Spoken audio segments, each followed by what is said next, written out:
നമസ്കാരം, ഭാരത് ലൈവിലേക്ക് സ്വാഗതം. നമസ്കാരം നമസ്കാരം. നന്ദേട്ടാ, ഈ ഇന്ദിരാഗാന്ധി എന്ന് പറയുന്ന പ്രധാനമന്ത്രിയെ പലപ്പോഴും കരുത്തയായ പ്രധാനമന്ത്രി, ഇന്ത്യയുടെ അഭിമാനം എന്നൊക്കെ പറയുമ്പോഴും ഇന്ത്യയുടെ ചരിത്രത്തിൽ ഏറ്റവും ക്രൂരതയാർന്നിട്ടുള്ള ഒരു പ്രവർത്തനം നടത്തിയ വ്യക്തി, മനുഷ്യത്വരഹിതമായ, മനുഷ്യൻ്റെ എല്ലാ അവകാശങ്ങളെയും ഇല്ലാതാക്കുന്ന അടിയന്തരാവസ്ഥ എന്ന് പറയുന്ന ഏറ്റവും മോശം ഒരു കാര്യത്തെ ഇന്ത്യയിലെ ജനങ്ങൾക്ക് മേൽ അടിച്ചേൽപ്പിച്ച ഒരു ഭരണാധികാരി. അതിൻ്റെ 50ാമത്തെ വാർഷികമാണിപ്പോൾ. ആ 50ാമത്തെ വർഷത്തിലേക്ക് എത്തുമ്പോൾ ആ അടിയന്തരാവസ്ഥയ്ക്കെതിരായ സമരത്തിൽ പങ്കെടുത്ത ഒരു വ്യക്തി കൂടിയാണ് നന്ദേട്ടൻ. അന്നത്തെ അനുഭവങ്ങളൊന്ന് പങ്കുവെക്കാൻ പറ്റുമോ? തീർച്ചയായിട്ടും. കാര്യം ഞാനിപ്പോൾ നേരത്തെ പാർത്ഥൻ പറഞ്ഞ ഇന്ദിരാഗാന്ധി കരുത്തിയാണെന്ന് പറയുന്ന ഒരു ചരിത്രബോധവും ഇല്ലാത്തവരാണ് ആര് പറഞ്ഞാലും. കാര്യം ചെറിയ ഉദാഹരണം പറഞ്ഞാൽ അവർ ഒരു ഇൻബോൺ ഫാസിസ്റ്റാണ്. അവർ ഫാസിസ്റ്റ് എന്ന് ആദ്യം വിളിച്ചത് ജനസംഘക്കാരൊന്നുമല്ല, ലോക സംഘർഷ സമിതിക്കാരോ പ്രതിപക്ഷ പ്രസ്ഥാനങ്ങളൊന്നും ആയിരുന്നില്ല. അവരെ ആദ്യമായിട്ട് ഫാസിസ്റ്റ് എന്ന് ഇന്ത്യൻ പാർലമെൻറ്റിൽ 1959 അവരെ fascist, you are A fascist എന്ന് പറഞ്ഞ് വിളിച്ചത് അവരുടെ ഭർത്താവായിരുന്നു ഫിറോസ് ഗാന്ധിയാണ്. കാരണം കേരളത്തിൽ തിരഞ്ഞെടുക്കപ്പെട്ട സർക്കാരിനെ പിരിച്ചുവിട്ട ഇന്ദിരാഗാന്ധി അതിൽ ചെലുത്തിയിട്ടുള്ള പ്രഷർ, ആ പ്രഷറിൻ്റെ പുറത്താണ് പണ്ഡിറ്റ് ജവഹർലാൽ നെഹ്റു പുറത്താക്കുന്നത്. അപ്പം അങ്ങനെ പ്രഷർ ചെലുത്തിയിട്ടുള്ള ആളെ ഫാസിസ്റ്റ് എന്ന് വിളിച്ചത് അവരുടെ ഭർത്താവാണ്. രണ്ടാമത് ഇവരെ കൊണ്ടു നടക്കാൻ പറ്റില്ലെന്ന് ആദ്യം പറഞ്ഞത് പണ്ഡിറ്റ് ജവഹർലാൽ നെഹ്റു ആണ്. അത് കാരണം 1940 മുമ്പായിട്ട് ഇവർ പഠിച്ചിരുന്ന ഓക്സ്ഫോർഡ് യൂണിവേഴ്സിറ്റിയിലാണ് ഇവർ പഠിക്കാൻ വേണ്ടി ചേർന്നത്. എന്നിട്ട് ഇവരവിടെ നിന്ന് യൂണിവേഴ്സിറ്റിയിൽ നിന്ന് ഇവരെ പുറത്താക്കി. കാരണം ഇവരുടെ കയ്യിലിരിപ്പ് അങ്ങനെയാണ്. ഈ സഹോദരി അവിടെ നിന്ന് പുറത്താക്കി. ഇവരെ പുറത്താക്കിയതിന് ശേഷം ഇവരോട് പണ്ഡിറ്റ് ജവഹർലാൽ നെഹ്റു എന്നാ നീ മടങ്ങിപ്പോരെ എന്ന് പറഞ്ഞു. ഇവരോട് ഞാൻ മടങ്ങി വരില്ല എന്ന് പറഞ്ഞു. അപ്പം ആ സമയത്ത് നെഹ്റുവിനോട് ഇന്ദിരാഗാന്ധി പറഞ്ഞത്, നിങ്ങൾ എന്നെ ബലം പ്രയോഗിച്ച് മടക്കിക്കൊണ്ടിരിക്കുകയാണെങ്കിൽ പിന്നെ ഞാൻ നിങ്ങളോട് സംസാരിക്കുന്ന പ്രശ്നം ഉത്ഭവിക്കുന്നില്ല എന്ന് പറഞ്ഞു. നെഹ്റു ബലമായിട്ട് അവർ മടക്കിക്കൊണ്ടുവന്നു. 1940 അവർ ഇന്ത്യയിലേക്ക് മടങ്ങി വന്നിട്ട് 4 മാസക്കാലത്തോളം പണ്ഡിറ്റ് ജവഹർലാൽ നെഹ്റുവായിട്ട് അവർ സംസാരിച്ചിട്ടില്ല. അവസാനം നിവൃത്തികെട്ട് അവരെ ഓക്സ്ഫോർഡ് യൂണിവേഴ്സിറ്റിയുടെ പരിസരത്തേക്ക് വീണ്ടും പണ്ഡിറ്റ് ജവഹർലാൽ നെഹ്റു മടക്കി അയക്കുകയാണ്. അതാണ് സംഭവം ഒന്ന്. രണ്ടാമത് ഇവര് ശാന്തിനികേതനിൽ ഇവർ ശ്രമിച്ചിരുന്നു അഡ്മിഷൻ കിട്ടാൻ വേണ്ടിയിട്ട്. ഇവർക്ക് അഡ്മിഷൻ കിട്ടിയില്ല. ഇവർക്ക് വേണ്ടിയിട്ട് അവിഹിതമായിട്ടുള്ള ഇടപെടലുകൾ നടത്തിയിട്ടുള്ള ആളുടെ പേര് പണ്ഡിറ്റ് ജവഹർലാൽ നെഹ്റു എന്നാണ്. ഇപ്പൊ ഇങ്ങനെയൊക്കെ നടത്തിയിട്ടുള്ള ഒരു ഇൻബോൺ ഫാസിസ്റ്റാണ് ശ്രീമതി ഇന്ദിരാഗാന്ധി. അവരുടെ നമ്മളിപ്പോൾ ഈ അടിയന്തരാവസ്ഥ പ്രഖ്യാപിച്ചിട്ടുള്ള സാഹചര്യങ്ങൾ നമ്മൾ പരിശോധിക്കേണ്ടതാണ്. ഈ കേരളത്തിലടക്കം മലയാള മനോരമ ദിനപത്രം 1973 നവംബറിൽ റിപ്പോർട്ട് ചെയ്യുന്നുണ്ട്. കാരണം കേരളത്തിലെ ഒരു കുടുംബത്തിന് 5 പേരടങ്ങുന്ന കുടുംബത്തിന് 4 ഔൺസ് ആയിരുന്നു റേഷൻ. എന്ന് വെച്ചാൽ 1 കിലോ 600 ഗ്രാം അരി. എങ്ങനെ ഒരു കുടുംബം ജീവിക്കുക? കഞ്ഞി കുടിക്കാൻ വേണ്ടി സാധിക്കുമോ? അങ്ങനത്തെ ഒരു അവസ്ഥയാണ് കേരളത്തിലുണ്ടായിരുന്നത്. അവിടെ രാജസ്ഥാനിൽ ചില ഗ്രാമങ്ങളിൽ ആളുകൾ 6 കിലോമീറ്റർ ദൂരം നടന്നുകൊണ്ടാണ് ഒരു കഷ്ണം റൊട്ടിക്ക് വേണ്ടിയിട്ട് അവർ യാത്ര ചെയ്തത്. അതേപോലെ തന്നെ നമ്മുടെ ഇവിടെ പുരുലിയ ഗ്രാമമുണ്ട്, പുരുലിയ ജില്ലയുണ്ട് മറ്റേ ബംഗാളില്. അവിടെ പറയുന്നത് 6 മാസമായിട്ട് ജനങ്ങൾ ഗോതമ്പിന്റെ സ്വാദറിഞ്ഞിട്ടില്ല, അരിയുടെ സ്വാദറിഞ്ഞിട്ടില്ല. അങ്ങനെ ഇന്ത്യയെ മൊത്തം ശരിക്കും എല്ലാ സ്ഥലത്തും ഇന്ദിരാഗാന്ധിയുടെ ഭരണം തുടങ്ങിയതിന് ശേഷം കടുത്ത ദാരിദ്ര്യമായിരുന്നു എല്ലാ സ്ഥലത്തും. ആളുകൾക്ക് ഭക്ഷണം കിട്ടാൻ നിവൃത്തിയില്ല, അരിയാഹാരം കിട്ടാൻ നിവൃത്തിയില്ല, ഗോതമ്പ് കിട്ടാൻ സാധിക്കുന്നില്ല, എല്ലാ സാധനത്തിനും വാണം പോലെയുള്ള വില. ഇവര് സോവിയറ്റ് റഷ്യയുടെ താല്പര്യങ്ങൾ സംരക്ഷിക്കാൻ വേണ്ടിയിട്ട് അക്കാലത്ത് ചെയ്തത് ഏറ്റവും നമ്മൾ ഇന്ന് കേൾക്കുമ്പോൾ രസമായിട്ട് തോന്നും, സൈക്കിളിന് ലൈസൻസ് ഏർപ്പെടുത്തിയവരാ ഇന്ദിരാഗാന്ധി. സൈക്കിളിന് ലൈസൻസ് എന്ന് മാത്രമല്ല റേഡിയോന് ലൈസൻസ് ഇവർ ഏർപ്പെടുത്തി. ഇതിൻ്റെ പേര് ലൈസൻസ് രാജ്. ഇവര് ബ്രിഷ്നേവിൻ്റെ നിർദ്ദേശപ്രകാരം ഇവരെ ഇന്ത്യയിലെ അടിച്ചേൽപ്പിച്ചു. അന്ന് 1971 പാകിസ്ഥാനുമായിട്ട് യുദ്ധത്തിന് ശേഷം ബ്രിഷ്നേവ് ഇന്ത്യ സന്ദർശിച്ചു. എന്നിട്ട് അദ്ദേഹം ചോദിക്കുന്നുണ്ട്, what is the need of the opposition parties in India എന്ന് ചോദിക്കുന്ന ബ്രിഷ്നേവാണ്. അതിൻ്റെ അടിസ്ഥാനത്തിലാണ് ശ്രീമതി ഇന്ദിരാഗാന്ധി 1975 ജൂൺ മാസം 25 അർദ്ധരാത്രി 11:45 അവർ അടിയന്തരാവസ്ഥ പ്രഖ്യാപിക്കുന്നത്. പലരും പറയാറുണ്ട് അവിടെ കോടതി വിധി അവർക്കെതിരായിട്ട് വന്നതിൻ്റെ പേരിലാണ്. കോടതി വിധി മാത്രമല്ല, കോടതി വിധി അതിൻ്റെ പല പല കാരണങ്ങളിൽ ഒന്ന് മാത്രമാണ് കോടതി വിധി. ഒന്ന്, ഇന്ദിരാഗാന്ധി ഒരു ഫാസിസ്റ്റാണ്. രണ്ടാമത്, ഇന്ദിരാഗാന്ധി എന്ന് പറയുന്നത് ഒരു വലിയ അഴിമതിക്കാരിയാണ്. ലോകം കണ്ടിട്ടുള്ള ഏറ്റവും വലിയ അഴിമതിക്കാരുടെ പേര് പറഞ്ഞത് ശ്രീമതി ഇന്ദിരാഗാന്ധി എന്നാണ്. ഞാൻ കോൺഗ്രസിന്റെ നേതാക്കന്മാരോട് വെല്ലുവിളിച്ച് എനിക്ക് സംസാരിക്കാൻ വേണ്ടി സാധിക്കും. ചെറിയൊരു എക്സാമ്പിൾ ഞാൻ പറഞ്ഞാലേ, ഇന്ത്യൻ പാർലമെന്റിന്റെ തൊട്ടടുത്ത് സ്റ്റേറ്റ് ബാങ്ക് ഓഫ് ഇന്ത്യയുടെ ഓഫീസുണ്ട്. അതിന്റെ അവിടുത്തെ ട്രഷററുടെ പേര് മൽഹോത്ര എന്ന പേര്. ഈ മൽഹോത്രയെ ഒരാൾ ടെലിഫോൺ ചെയ്യുന്നു. വിളിക്കുന്ന ആളുടെ പേര് നാഗർവാല എന്നാണ്. ആ നാഗർവാല വിളിച്ചിട്ട് പറഞ്ഞു, ഇന്ത്യൻ പ്രധാനമന്ത്രിക്ക് 60 ലക്ഷം രൂപ ആവശ്യമുള്ളതിൻ്റെ പേരിൽ ആ പണം നിങ്ങൾ തരണം എന്ന് ആവശ്യപ്പെടുകയാണ്. മൽഹോത്ര പണം കൊടുത്തു. ആ ഒരു ബാങ്കിന് ബ്രാഞ്ചിൽ നിന്ന് പണം കൊടുക്കാൻ നിവൃത്തിയില്ല. അയാൾ അവിടുത്തെ സോണൽ ഓഫീസിനെയും ഹെഡ് ഓഫീസിനെയും ഒക്കെ കോണ്ടാക്ട് ചെയ്ത് പണം സംഭരിച്ച് ഈ നാഗർവാലയെ ഏൽപ്പിക്കുകയാണ്. അതിനുശേഷം നാഗർവാലി പോലീസ് അറസ്റ്റ് ചെയ്തു, നാഗർവാലയെ പോലീസ് ശിക്ഷിച്ചു. ഏകദേശം 2 വർഷം കഴിഞ്ഞ സമയത്ത് നാഗർവാല മരിച്ചുപോയി. ഓ, നാഗർവാലയുടെ മരണം വളരെ രസകരമായിട്ടുള്ള മരണമാണ്. ഈ ഒരു മരണം രസകരമാണെന്ന് നമ്മൾ പറയാൻ പാടില്ല. ഇത് കൊണ്ടുവന്നത് ശ്രീമതി ഇന്ദിരാഗാന്ധിയുടെ സ്വാധീനത്തിന്റെ ഫലമാണ്. ഇന്ന് മാത്രമല്ല, അതിനൊരു അന്വേഷണ ഉദ്യോഗസ്ഥൻ ഉണ്ടായിരുന്നു.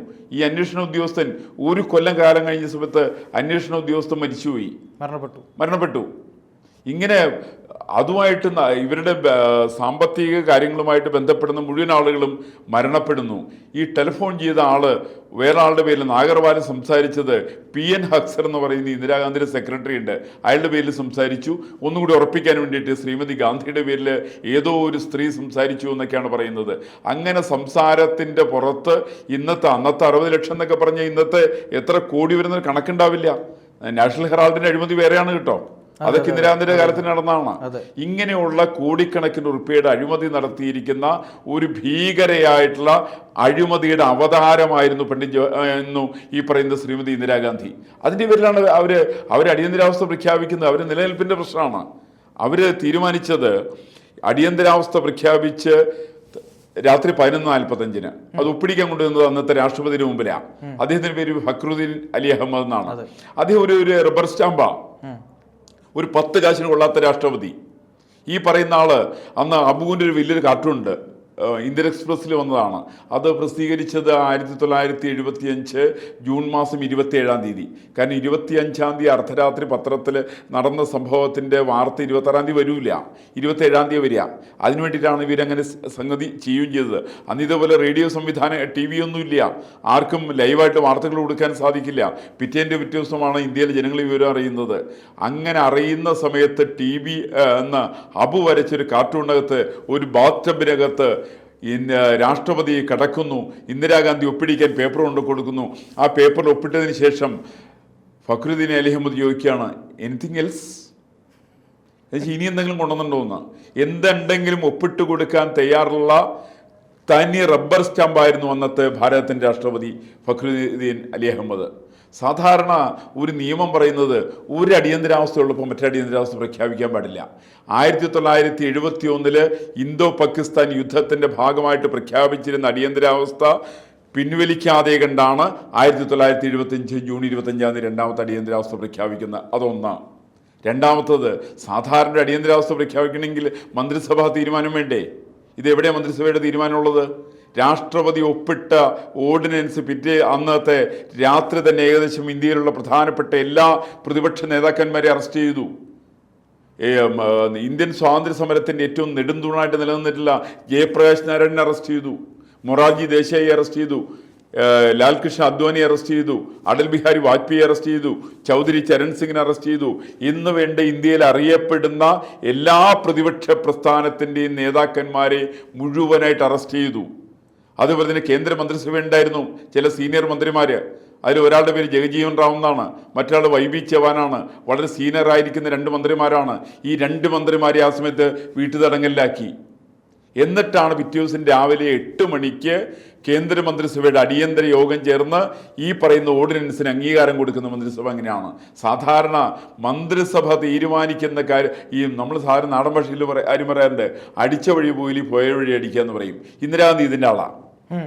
അവര് രാഷ്ട്രപതിയെ കൊണ്ട് ആദ്യം ഓർഡിനൻസിൽ ഒപ്പിടിച്ചു, അതിനുശേഷം മന്ത്രിസഭയുടെ തീരുമാനം എടുത്തു. അങ്ങനെയാണ് അടിയന്തരാവസ്ഥ എന്ന് പറയുന്ന ഒരു സംവിധാനം ഭാരതത്തിൽ വരുന്നത്. അതിൽ പ്രതിപക്ഷ പ്രസ്ഥാനങ്ങൾ മുഴുവൻ അറസ്റ്റ് ചെയ്തതിൻ്റെ പേരിൽ വളരെ വ്യാകുലപ്പെട്ടു പല പ്രസ്ഥാനങ്ങളും. പക്ഷേ അതിനെ അതിശക്തമായിട്ട് നേരിടാൻ വേണ്ടിയിട്ട് ലോക സംഘർഷ സമിതിക്ക് സാധിച്ചു. മൊറാർജി ദേശായി ചെയർമാനായിട്ടുള്ള പ്രസ്ഥാനം, നാനാജി ദേശ്മുഖ് ജനറൽ കൺവീനറായിരിക്കുന്ന പ്രസ്ഥാനം അത് ശക്തമായിട്ട് നേരിട്ടു എന്ന് മാത്രമല്ല 1,70,75,000 വരുന്ന യുവാക്കൾ അതിനെതിരായിട്ട് ഇന്ത്യയിലെ മുഴുവൻ ഗ്രാമങ്ങളിലും, കേരളത്തിൽ മാത്രം 7,500 പേരാണ്, 400-ൽ പരം സ്ഥലങ്ങളാണ് കേരളത്തിൽ സത്യഗ്രഹങ്ങൾ നടന്നത്.